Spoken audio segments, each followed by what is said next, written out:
The courthouse steps felt like ice beneath my feet as I stared at the legal documents in my hands. After 18 years of believing I was completely alone in this world, I was about to lose the only family connection I'd ever known to a cousin I'd never met. Wayne Morella stood beside his lawyer, that smug smile playing across his face as he watched me fumble through papers I barely understood. He knew something I didn't, and that knowledge was about to cost me everything the dying farmer had whispered to me just 3 months ago. Let me take you back to where this all began, because the story of how I ended up fighting for my inheritance starts in the most unlikely place. My name is Jeffrey Williams, and 3 months ago, I was just another 18-year-old aging out of Riverside Children's Home, carrying everything I owned in a single duffel bag and wondering where I'd sleep that night.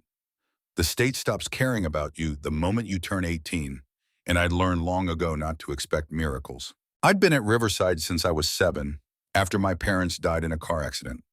No relatives came forward, no family friends stepped up, and I became another statistic in the system.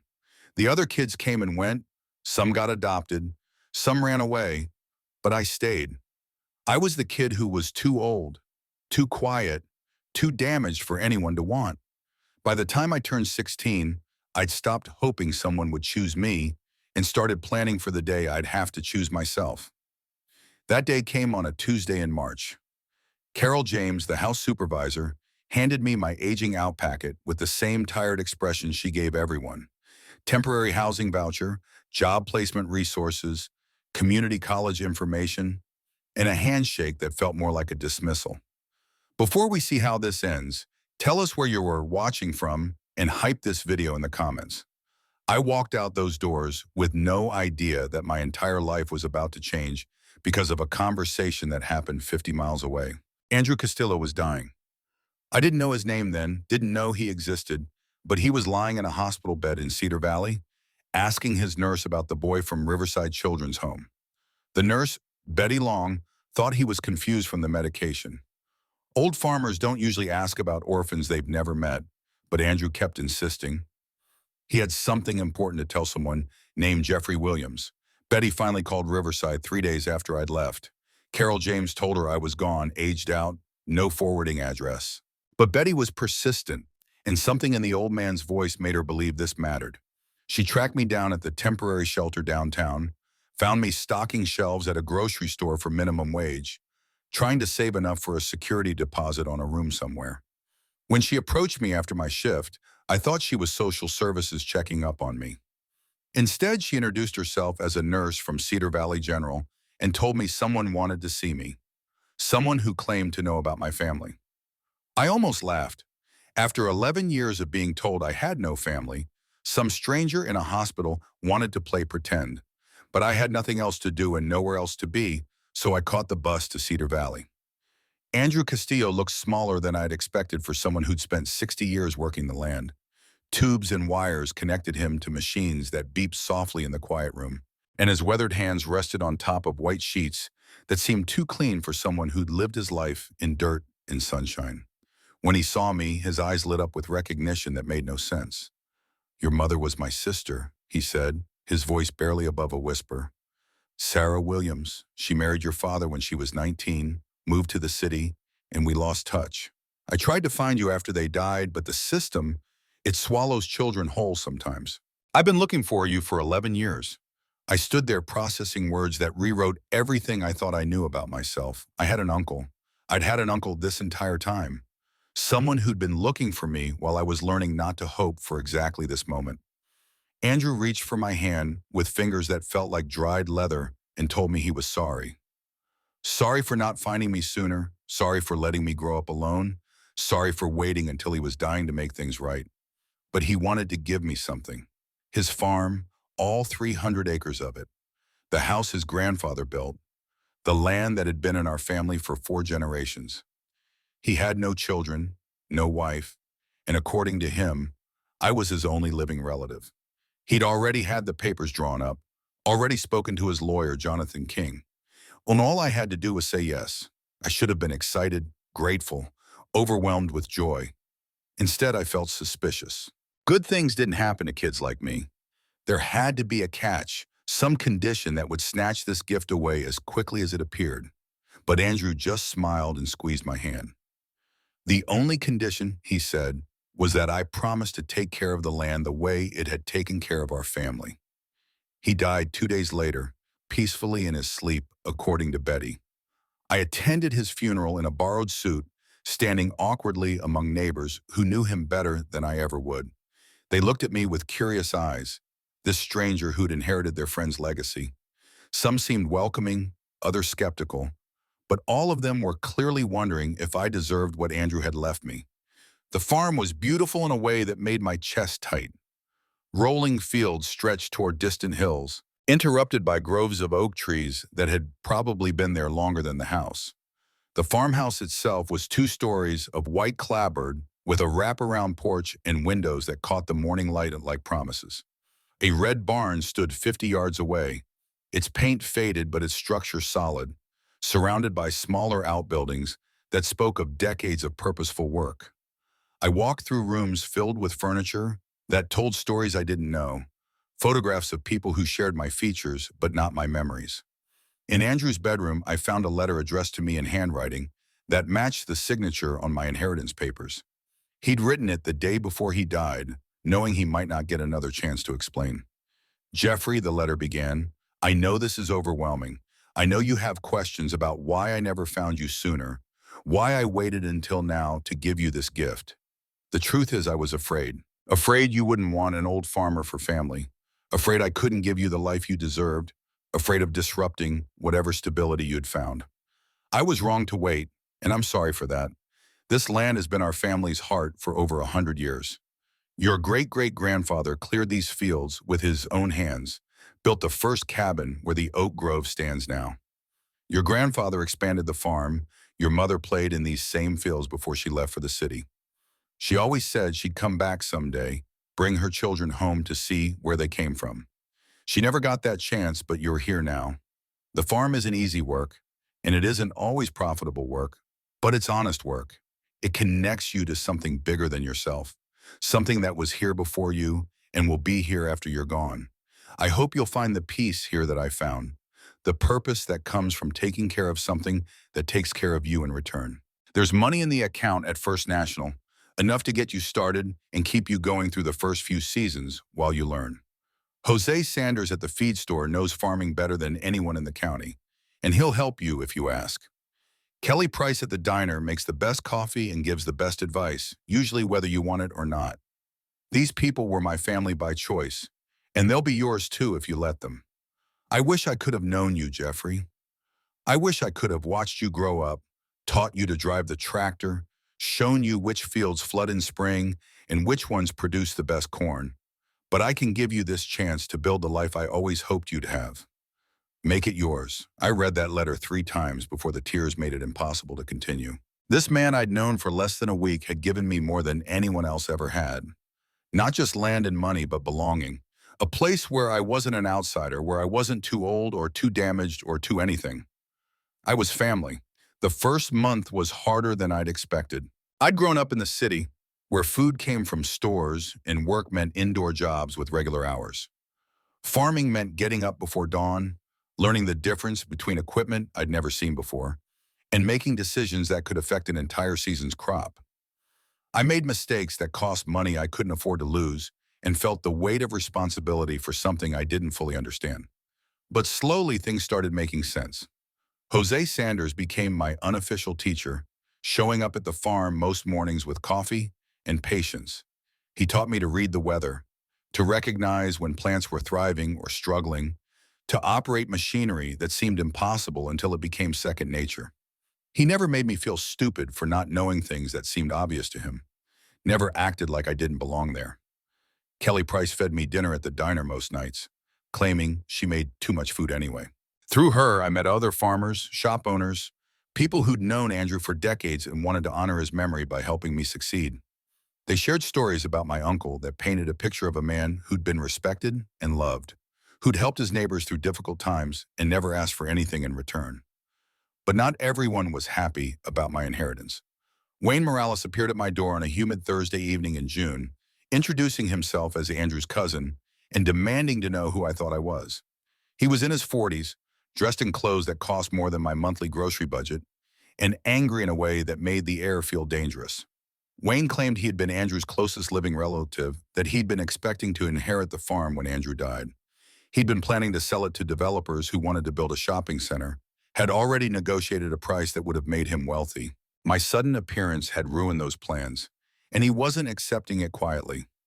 He questioned everything about my story. How did I know I was really Andrew's nephew? Where was my proof beyond the word of a dying man? Why would Andrew leave his life's work to a stranger instead of family who had known him for years? His accusations made me doubt myself, made me wonder if I'd somehow misunderstood what Andrew intended.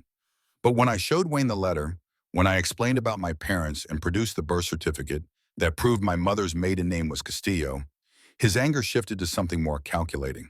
He studied the documents with the intensity of someone looking for weaknesses, and I realized this wasn't just about money for him. This was about control, about getting what he felt he deserved.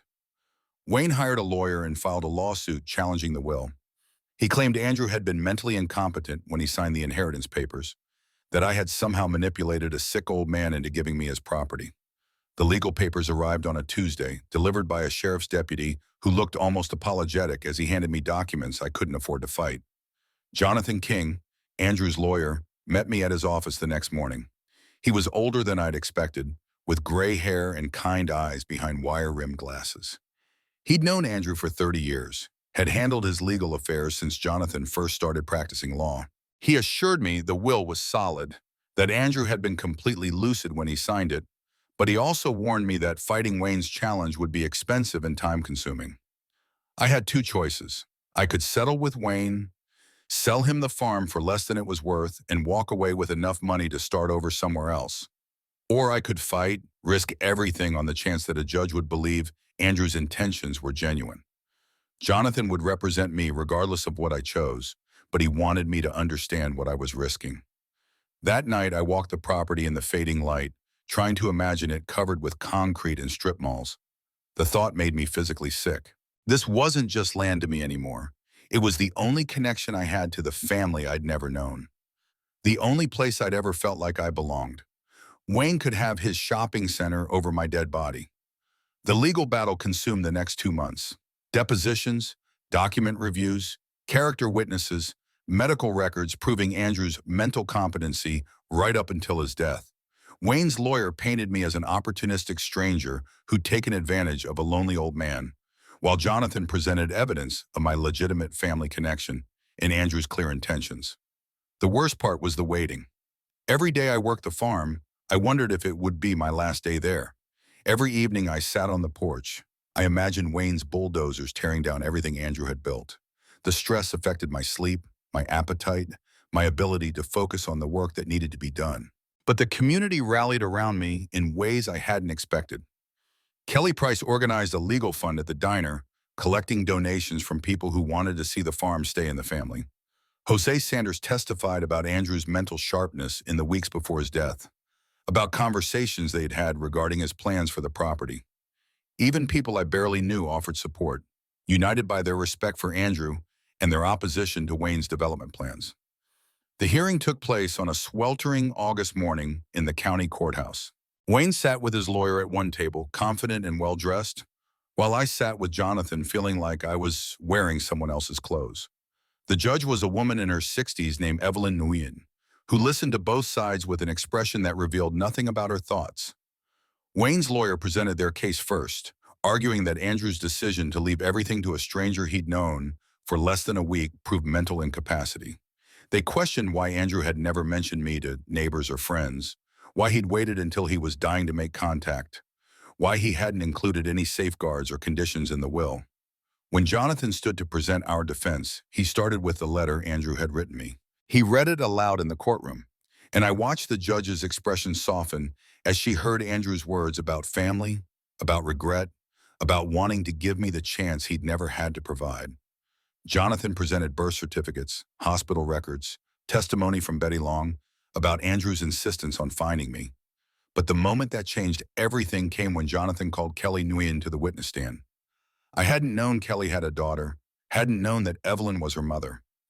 Kelly testified about conversations she'd had with Andrew over the years, about his regret over losing touch with his sister, about his determination to find her son if anything happened to him. She told the court about a conversation from 2 years earlier when Andrew had shown her a private investigator's report about children in the state foster system. He'd been looking for me for years, she said, long before he got sick, long before he knew he was dying. Finding me hadn't been a deathbed whim. It had been the fulfillment of a promise he'd made to himself and to my mother's memory. Judge Nguyen recessed for lunch, and I spent an hour walking around downtown Cedar Valley, trying to calm my nerves and prepare for whatever came next. When court reconvened, she delivered her ruling with the authority of someone who'd spent decades making difficult decisions. The will would stand. Andrew Castillo had been mentally competent when he signed it. His intentions had been clear and documented, and his desire to reconnect with his sister's son was supported by years of evidence. Wayne's challenge was denied, and I was confirmed as the rightful owner of the farm. Wayne stormed out without speaking to me, but I barely noticed. I was too busy trying to process the reality that I'd won, that the farm was truly mine, that I finally had a home I couldn't lose. The months that followed were the happiest of my life. I threw myself into learning everything I could about farming, about the land that was now officially mine. Jose Sanders continued his patient teaching, and I began to understand the rhythms that had guided Andrew's work for 6 decades. When to plant, when to harvest, how to read the signs that told you what the weather would do and what the soil needed. I've found more letters from Andrew hidden throughout the house, tucked into books and dresser drawers like messages from beyond. Some were addressed to my mother, written but never sent during the years after she moved away.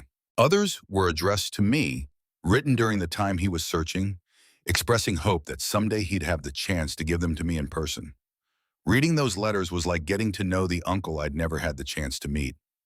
Andrew wrote about the farm's history, about droughts and floods and bumper crops, about neighbors who'd become friends and friends who'd become family. He wrote about my mother as a child, about her love for the animals and her talent for growing things, about how proud he'd been when she graduated high school and how much he'd missed her when she left. One letter dated just 6 months before he found me talked about his fear that he'd waited too long. "I'm getting older," he wrote, "and I'm running out of time to make things right. If something happens to me before I find Sarah's boy, this farm will go to Wayne and he'll destroy everything our family built. I can't let that happen. I won't let that happen." That letter made me understand something important about Wayne's lawsuit. It wasn't just about money or development rights. It was about family legacy, about the difference between blood relations and chosen family. Wayne was technically family, but he'd never understood what the farm meant to Andrew. He'd seen it as an asset to be liquidated, not as a living piece of family history to be preserved. I started making changes to the property, small improvements that honored Andrew's memory while making the farm my own. I repaired the fence around the vegetable garden, planted new fruit trees where old ones had died, painted the barn with the same red paint Andrew had used for 40 years. Every change felt like a conversation with him, like I was carrying on work he'd started and couldn't finish. The community accepted me more completely as time passed. I wasn't the strange city kid who'd inherited a farm anymore. I was Jeffrey, Andrew's nephew, someone who belonged to the land and the town in ways that went deeper than legal documents. People stopped explaining things to me like I was a tourist and started including me in conversations about local issues, asking my opinion on matters that affected all of us. By Christmas, I felt like I'd lived on the farm my entire life. The work had become natural, the routines had become comforting, and the solitude I'd once feared had become peaceful.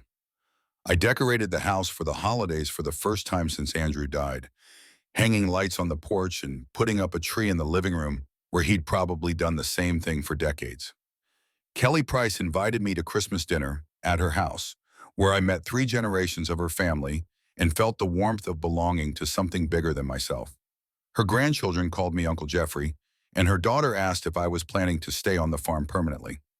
The question surprised me because I'd never considered any other option. Of course I was staying. This was home. But that night, alone in the farmhouse with snow falling outside the windows, I thought about the journey that had brought me there.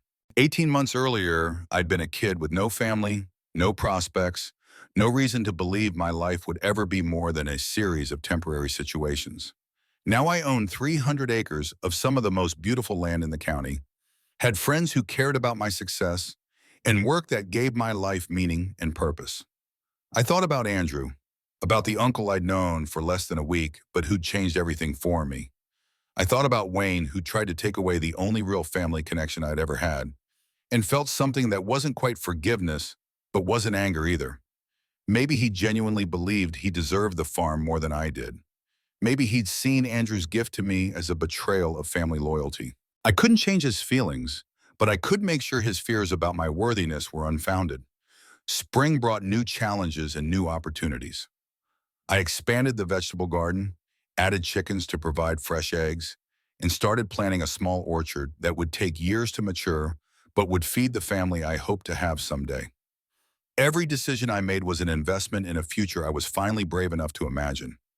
Jose Sanders introduced me to his daughter, Carol James, who'd recently moved back to Cedar Valley after finishing college. She was smart and funny and shared my love for the land, and when she smiled at me across Kelly's diner counter, I felt something I'd never experienced before. Not just attraction, but the possibility of building a life with someone who understood why the farm mattered to me.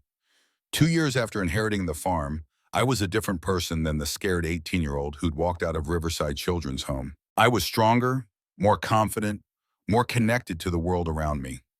I understood my place in the community and my responsibility to the land Andrew had entrusted to me. I'd learned that family wasn't just about blood relations, that home wasn't just about having a roof over your head, that belonging was something you could create as well as inherit. The farm was thriving under my care. I'd paid off the debts Andrew had left behind and started turning a modest profit. More importantly, I'd maintained the land's health and beauty, keeping faith with the promise I'd made to take care of something that would take care of me in return. Neighbors who'd been skeptical of the city kid were now asking for my advice on crop rotation and soil management. Carol and I had been dating for 6 months, and I was beginning to think about asking her to marry me. She loved the farm almost as much as I did, understood the rhythms of rural life, and shared my vision for what we could build together. When she talked about the future, she included me in her plans, and when I imagined growing old, I saw her beside me on the farmhouse porch. But the most important change was internal. I no longer felt like an outsider looking in, no longer questioned whether I deserved the good things that had happened to me. I'd earned my place through hard work and dedication, through respecting the land and honoring Andrew's memory. I belonged here not because a dying man had felt guilty about losing touch with my mother, but because I'd made this place my own through sweat and commitment and love. I still thought about the kids at Riverside Children's Home, still remembered what it felt like to believe you were completely alone in the world. Sometimes I drove back to visit, to talk to teenagers who were approaching their 18th birthday with the same fear and uncertainty I'd experienced. I told them about second chances, about the possibility that family could appear when you least expected it, about the importance of staying open to opportunities that seemed too good to be true. Not all of them would inherit farms, but all of them had the potential to create lives filled with purpose and connection. All of them deserved to believe that their stories weren't over just because the state had stopped taking care of them. All of them needed to know that belonging was possible, even for kids who'd grown up thinking they were unwanted. Last month, I received a letter that brought everything full circle. It was from Wayne Morales, written in handwriting that looked tired and uncertain. He was reaching out, he said, because he'd been thinking about our legal battle and wanted to apologize for how he'd handled things. He'd been angry and disappointed, had felt entitled to something that was never really his, and had taken that frustration out on me when I was just trying to honor Andrew's wishes. Wayne had learned more about my background since the lawsuit ended, had discovered that I'd grown up in foster care and aged out of the system with nothing. He understood now why Andrew's gift had meant so much to me, why I'd been willing to fight so hard to keep it. He also understood why Andrew had chosen me over him, why a man who'd spent his life working the land would want to leave it to someone who would love it rather than someone who would sell it. The letter included a check for the legal fees I'd incurred fighting his challenge, money I hadn't expected and didn't really need anymore, but that represented something important about forgiveness and family. Wayne asked if he could visit the farm sometime, not to challenge my ownership, but to see what Andrew had built and understand why it had mattered so much to him. I wrote back the same day, inviting him for dinner the following weekend. When he arrived, driving a modest pickup truck instead of the expensive sedan he'd brought to court, he looked older and more uncertain than I remembered. But he also looked genuinely interested in learning about the farm, about Andrew's life, about the family history I was still discovering myself. We walked the property together as the sun set behind the oak grove where my great-great-grandfather had built his first cabin. Wayne asked good questions about crop yields and soil management, about Andrew's farming methods and my plans for the future. He seemed surprised by how much I'd learned, how comfortable I'd become with work that had been foreign to me just 2 years earlier. Over dinner, he told me stories about Andrew that I'd never heard, memories from family gatherings when they were both children, before distance and different priorities had separated them. He helped me understand Andrew as a young man, ambitious and hardworking, but also lonely, someone who'd chosen the land over relationships and sometimes regretted that choice. When Wayne left that evening, he shook my hand and told me he was glad Andrew had found me, glad the farm was in hands that would preserve what their family had built. He promised to stay in touch, to be the family connection Andrew had always wanted me to have. It wasn't the relationship either of us had expected, but it was real and honest and built on mutual respect rather than legal obligation. That night, I sat on the farmhouse porch and thought about how much my life had changed since that day in the courthouse when I'd feared losing everything. I'd gained more than just land and financial security. I'd gained a sense of purpose, a community that valued my contributions, and the confidence that comes from knowing you belong somewhere.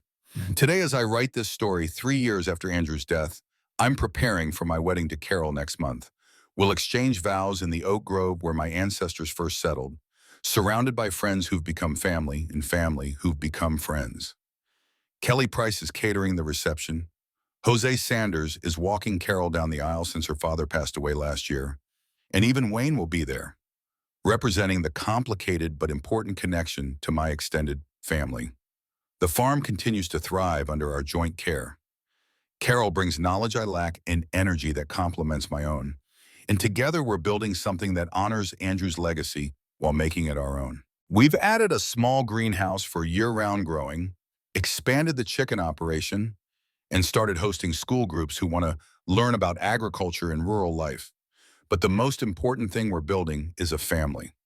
Carol is pregnant with our first child, due in the spring when the fields will be green with new growth and the future will feel as limitless as the horizon beyond our property line. This child will grow up knowing their place in the world, knowing they belong to something bigger than themselves, knowing they're wanted and loved and valued. I think about that often, about the difference between my childhood and the childhood I'll be able to give my children. They'll never wonder if they have family, never question whether they deserve good things, never feel like outsiders looking in. They'll grow up on land that's been in their family for generations, surrounded by a community that will know their names and care about their success. Sometimes I wonder what would have happened if Betty Long hadn't been persistent, if she'd accepted Carol James' initial response and never tracked me down.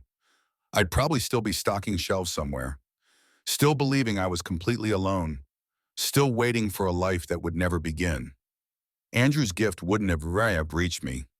The farm would have gone to Wayne and been turned into a shopping center, and a family legacy that had survived for over a century would have ended with a parking lot. But that's not what happened. Instead, a dying farmer whispered that I was heir to his land, and everything changed. Not just for me, but for everyone whose life intersected with mine because of that gift. Carol found Shuv. Our children will have a home. The community preserved a piece of its history, and I discovered that family isn't just about who shares your blood. It's about who shares your values, who supports your dreams, who helps you become the person you were meant to be. If you're watching this and wondering about your own story, about whether good things can happen to people who've had difficult starts, I want you to know that they can. Maybe not in the dramatic way they happened to me, but in ways that are just as meaningful and just as life-changing. Maybe your Andrew Castillo is a teacher who believes in you, a neighbor who offers opportunities, a friend who becomes family. Maybe your inheritance isn't land but knowledge, not money but love, not property but possibility. The key is staying open to connections that seem impossible, to gifts that seem too good to be true, to the chance that your story isn't over just because it's had difficult chapters. The key is believing that you deserve good things, that you have something valuable to offer the world, that belonging is not just possible but inevitable if you're brave enough to accept it when it appears. Before you go, I want you to do something for me. Tell me in the comments where you're watching from, what your story has been, what you're hoping for in the chapters still to be written. Share this video with someone who needs to hear that second chances are real, that family can be found as well as born into, that home is something you can build as well as inherit. Because here's what I learned from inheriting that farm. We're all heirs to something, whether we know it or not. Sometimes it's land or money, but more often it's love, wisdom, opportunity, hope. Sometimes it comes from family we've never met, but more often it comes from people who choose to invest in our future because they see something in us worth nurturing. The question isn't whether you'll receive an inheritance. The question is whether you'll recognize it when it comes, whether you'll have the courage to accept it, and whether you'll honor it by passing something valuable onto the next person who needs what you have to give. That's the real legacy Andrew left me. Not just 300 acres of beautiful land, but the understanding that we all have the power to change someone's story, to offer belonging to those who feel lost, to create family where none existed before. That's the inheritance I'm most proud to have received and the one I'm most committed to passing on.